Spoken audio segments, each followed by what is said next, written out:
చిన్న స్వర్గదూత వెలుగునిచ్చే ప్రేమకథ. ఒకప్పుడు తెల్లని మేఘాలపై ఉన్న స్వర్గంలో ఓ చిన్న స్వర్గదూత ఉండేది. ఆమె పేరు మీరా. ఆమె అందరిలో చిన్నదానే, తేనెటీగల రెక్కలవలె మెత్తగా కలుకుమనే చిన్న రెక్కలు కలిగినది. మీరా బలంగా కూడా ఉండేది కాదు, వేగంగా ఎగురగలిగే విధంగా కూడా కాదు. కాని ఆమె హృదయం మాత్రం ప్రేమతో నిండిపోయినది. ప్రతిరోజు ఆమె పెద్ద స్వర్గదూతలను చూస్తూ ఆశగా చూస్తుండేది. వారు భూమిపైకి వెళ్లి ప్రజలకు సహాయం చేస్తుంటారు. మీరా కూడా అలానే చేయాలని కలలు కనేది. కాని పెద్ద స్వర్గదూతలు స్నేహంతోనే చెప్పేవారు, ఇంకా నీకు సమయం లేదు, చిన్నదానివి నువ్వు.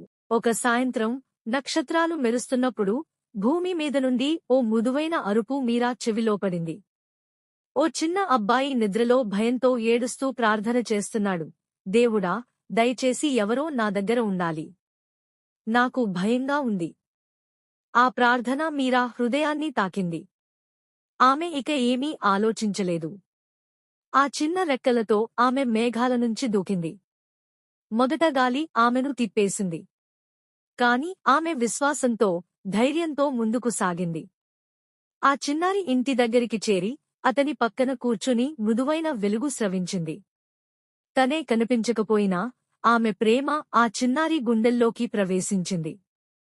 ఆ పిల్లవాడు నవ్వుతూ నిద్రపోయాడు.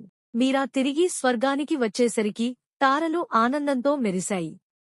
పెద్ద స్వర్గదూతలు ఆమెను ఆప్యాయంగా అంగీకరించారు. నీ హృదయాన్ని నీవు నమ్మావు. అదే నిజమైన దూత శక్తి. ఆ రోజునుంచి ఏ చిన్నారి ఒంటరిగా అనిపించుకున్నా ఒక వెలుగు మెరుస్తుంది.